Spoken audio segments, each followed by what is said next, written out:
کوہ نور کی کیا قیمت ہو سکتی ہے اور پوری دنیا کی کیا قیمت ہو سکتی ہے؟ یہ ان تمام چیزوں سے زیادہ قیمتی کام ہمارے پاس، جو انسانوں کو انسان بنانے والا کام، انسانوں کو انسان بنا دیتا۔ ہاں، افریقہ کے جنگلی لوگ انسان بن گئے، جو جنگلوں میں زندگی گزار رہے تھے، ان پر تبلیغ ہوئی، وہ انسان بن گئے۔ اور یورپ کے آوارہ لوگ، جن میں آوارگی اور عیاشی غالب تھی، وہ توبہ کر کے رجوع کر کے مسجدوں کے پابند بن گئے۔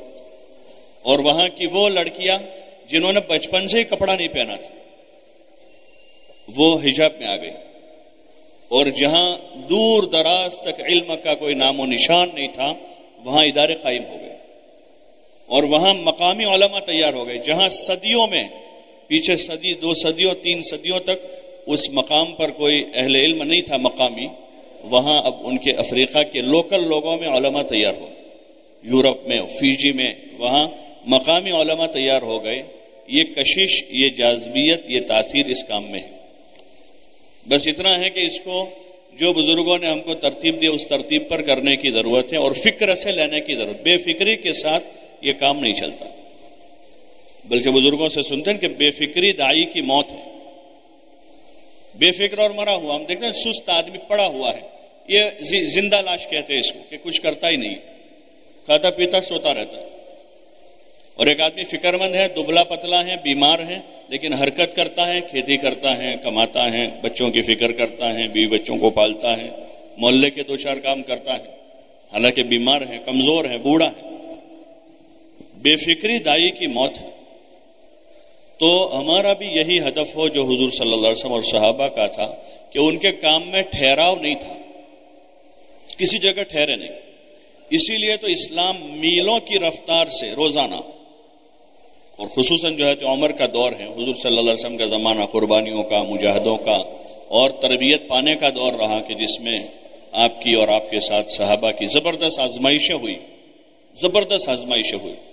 جب ہمارا ہدف دنیا نہیں ہوگا تو ہم آزمائشوں سے گھبرائیں گے نہیں، فقر سے، مصیبتوں سے، حالات سے۔ مانگنا تو نہیں ہے کسی حال میں بھی، لیکن ہمارا ہدف اگر دنیا نہیں ہے تو موت تک بھی اگر کسی کے حالات کشادہ نہیں ہوئے تو وہ ناکام نہیں ہوا ہے۔ مصعب بن عمیر رضی اللہ تعالیٰ عنہ کا انتقال ہو گیا، حالانکہ مالدار باپ کے بیٹے تھے، لیکن جب ان کی تدفین ہوئی تو ان کے پاس ان کا ذاتی کفن نہیں تھا، یا ان کا کوئی رشتہ دار ایسا نہیں تھا جو ان کے کفن کا انتظام کرے، یا ان کے دوستوں میں کوئی ایسا نہیں تھا جو ان کے کفن کا انتظام کرے۔ تو وہ کفن جو ہے حمزہ کے لیے لایا گیا تھا، اسی میں سے ایک ٹکڑے میں ان کو کفن دیا، جس سے ان کا پورا جسم نہیں ڈھپا، لیکن حضرت مصعب بن عمیر رضی اللہ عنہ کا نام دنیا میں روشن ہو گیا، اور ہمیشہ ہمیشہ کی جنت کے وارث بن گئے، وہ ناکام نہیں گئے۔ ایسے بہت سارے صحابہ ہیں، بہت سارے صحابہ۔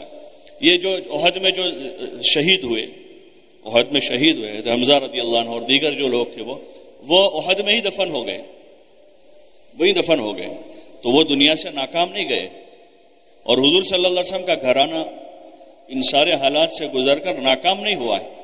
اگر ہمارے سامنے ہماری محنت سے آخرت ہے تو پھر ہمیں دنیا کے حالات کبھی پریشان نہیں کریں گے۔